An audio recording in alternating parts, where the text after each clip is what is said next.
Ronda slowly back to her feet. Spear by Charlotte. Ronda, though, turns it around.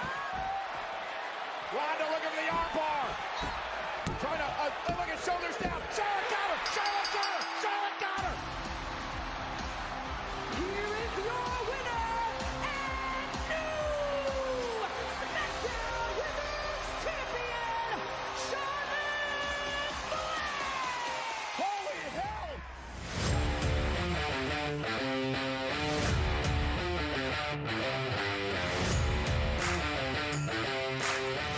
Welcome to the Yeah We Know podcast, part of the More You Knows podcast network. You're in the ring with Jimmy and Rod. Rod, what could you possibly be hot about today? Oh man, there's not a thing to be hot about, Jimmy. I had one of the biggest living room pops, I'll call it, as I've ever had in my entire life. Shout out to our guy Chris from North Carolina. He didn't 100% spoil it for me, but I had a feeling that around 9:05 p.m. Eastern time in my SmackDown recording, I was going to see something that excited me to no end. And I'll be damned, Jimmy, if it wasn't the 13-time, soon to be different than 13-time world champ Charlotte Flair coming down the ramp. Oh man, was I excited. What a way to end the year. Yeah, I think Rousey was pretty excited too because she couldn't talk at all. I think she was just in awe. It does give you a lot that you have Charlotte Flair coming back on John Cena's night, and she takes all of the accolades, all of the just everything. She did a great job coming back. Babyface Charlotte. I know you're not a big fan of that, but I think, Rod, it's not going to be for too long. I hope not, right? Because we got to have Charlotte do what Charlotte can do, right? Like let her open her wings and let her shine like the peacock that she is with those robes and the pyro and all of the above. But to knock Ronda Rousey down a peg and to absolutely steal the SmackDown Women's Champion back from her and to become a 14-time world champion, Jimmy. It was like you said, it was supposed to be John Cena's night, and we got, what would you say, maybe 4 minutes of John Cena ring time? Oh, that was we'll get there. That's kind of what we thought. But hey, got to give credit. Hey, Raquel Rodriguez, Ronda Rousey had a pretty decent match. They did. One of the better matches Rousey's had in a while, so maybe she listened last week. But we didn't know where we were going after this, and now we kind of do. So it looks like we're going to set up Royal Rumble, Rousey and Charlotte for the belt. And I think, Rod, this sets up Bianca and Charlotte unification match to main event night 1 of WrestleMania. Wow, really? You don't think they're going to try to get Rhea in there somewhere, have Becky still involved, and spread them out? You think we're going, boom, just Charlotte, Bianca, huh? I mean, that would be your biggest match if you're going to do a unification. If you're not, and I don't know if they are or not, but I'm not going to lie, I think that would be kind of cool. I like the idea of unifying a lot of the belts. You've spoken about this for a while, that we just have too many, right? We have the Intercontinental elevated. We have the U.S. Championship elevated. Let's unify the women's belts, and the men's belts are already unified. And let's just have less championships, and let's let people go back and forth between shows, because I'm sure they got a pretty decent number with all the stunts they were pulling out tonight on SmackDown. A lot of things happened on this show. We had Uncle Howdy came out and turned on Bray Wyatt. LA Knight and Bray Wyatt are having a Mountain Dew pitch black match at the Royal Rumble. I'm sure that'll go well. Although, seeing Bray Wyatt wrestle in a dark match, literally, it may not be the worst thing in the world. Listen, anytime that Mountain Dew wants to be involved, I'm certainly a fan. That has been my beverage of choice for years. And if the good people at Mountain Dew happen to be listening to this podcast, Jimmy and I are more than happy to read an advertisement for you anytime you'd love one. I will drink Mountain Dew every day for the rest of my life if they advertise on our show. I'm not going to lie. See, what more could the people of Mountain Dew ask for? But Jimmy, here's my problem. Okay, here's my problem. There's a lot of problems with this, but go ahead.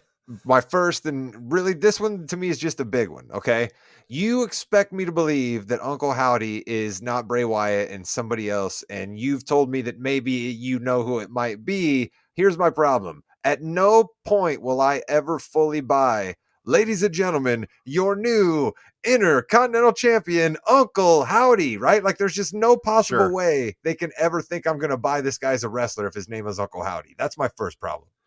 Well, I think once he is revealed, he may go back to his alter ego or name or something like that. And there was a lot of rumors a while ago that they did sign Bo Dallas back, his brother in real life. We'll see. We'll see what happens there. I think this does give a good. This might get LA Knight a win though at the Rumble? That'd be kind of cool if he actually Really? got You to think they're win. gonna give they're gonna give Bray all this runway, all of this production money, all of this, and then LA Knight's gonna beat him? Really? I think, well, Uncle Howdy could cost Bray Wyatt. Could be a transformation of sorts for Bray Wyatt because he's still kind of finding himself, Rod.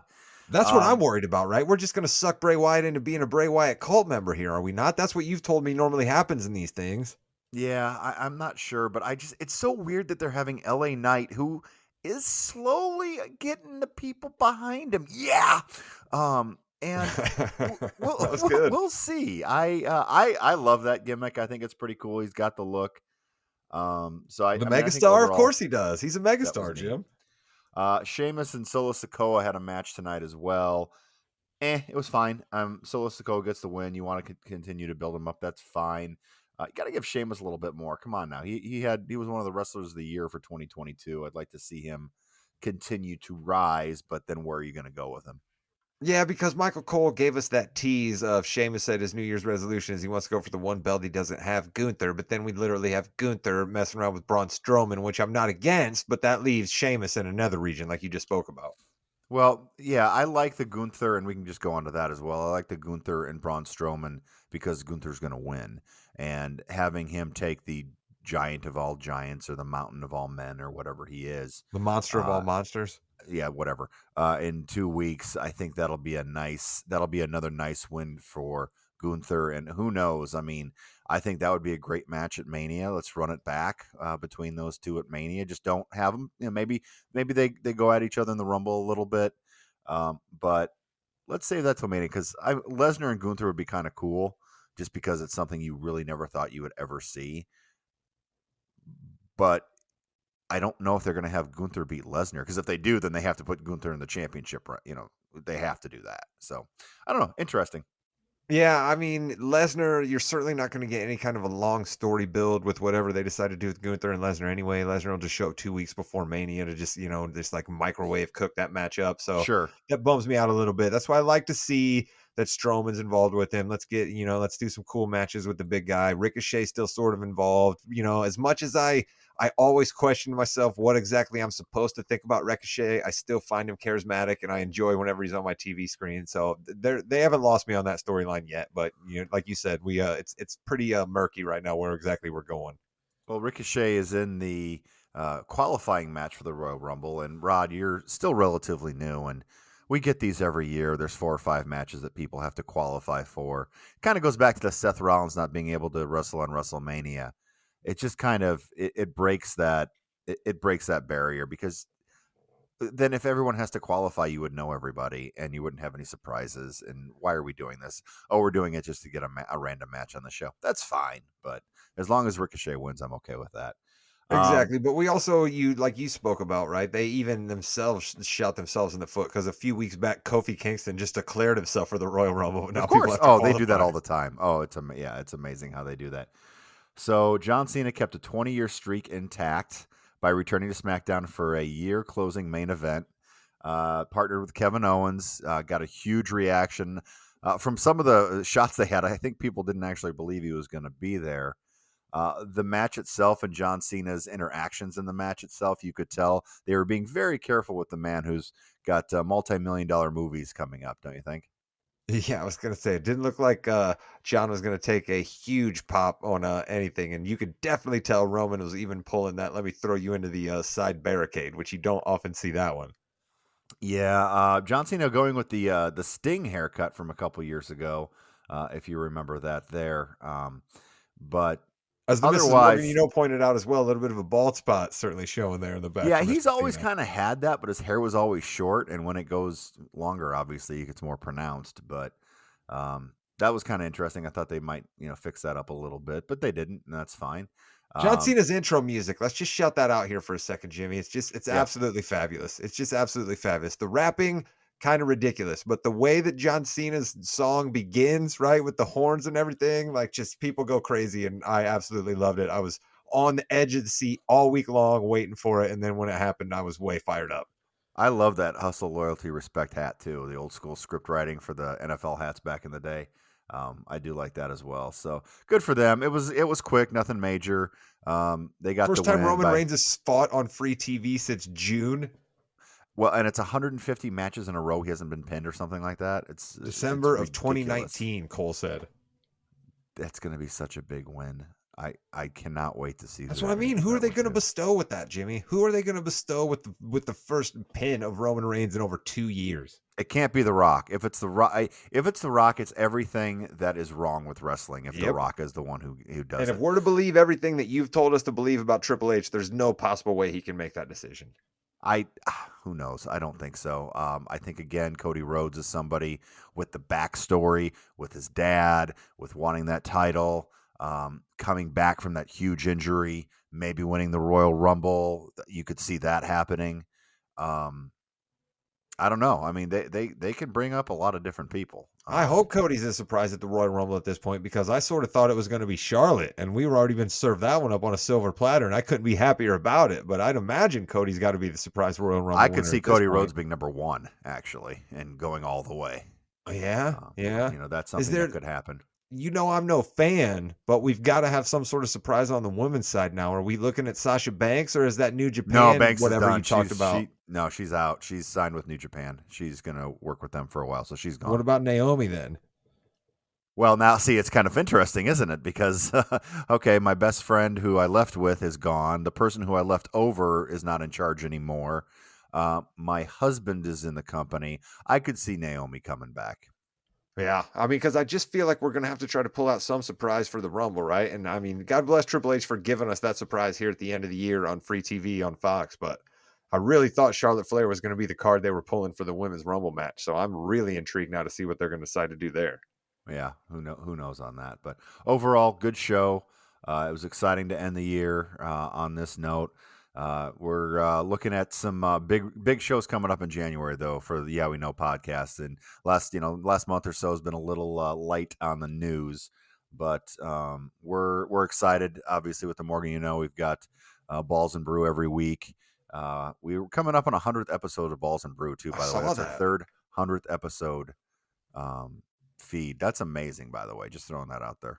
We have 3 franchises that have managed to stick, right? We had a 3&D that kind of came and went. We had an interview pod that I did for a little while that kind of came and went. But Balls and Brew, Yeah We Know, and the Morgan have been our franchises that stick. And yeah, I'm with you, Jimmy. It's proud to say that we have been distributing the free audio content for the people for quite a while now. Do you understand, Rod, that in 2022? The Morgan has created 3,681 minutes of new content.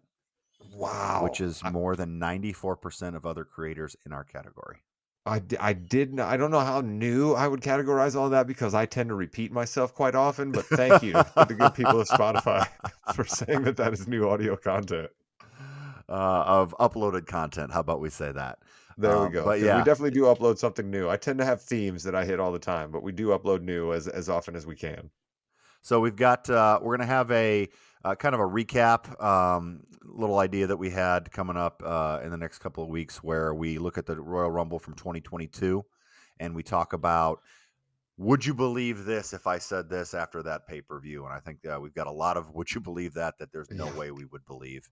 We'll have a couple of predictions coming up, and then big Royal Rumble prediction show once we get the card down a little bit more. And then also the big recap show of the Royal Rumble. So that'll be a lot of fun. And then I promise, Jimmy and I are going to get to the books. We're going to iron out the numbers. And when we do the Royal Rumble prediction show, we will release the standings in the pick challenge between me, Jimmy, Chris, and Mark. I have a sneaky feeling Jimmy is on top, which he should be, because he's got the experience over all the rest of us. But I'd like to see where I stand. Hopefully, I'm at least tied with Chris and Mark, or at least barely beating them. By the way, thank goodness if I'm on top. It really helps the credibility a little bit there. But Sure Mark, Chris, and you are all pretty tough competition. But that's really what we're going to do today on the Yeah We Know podcast. Again, thank you everyone for listening. We appreciate it tremendously. And that'll do it for the Yeah We Know podcast, part of the Morgan podcasting network. You're in the ring with Jimmy and Rod. And let's not forget that we're also getting a United States Championship match on Raw between my guy, Seth freaking Rollins, and Austin Theory. So we're starting off Raw with the bang as well, ladies and gentlemen. Let's go.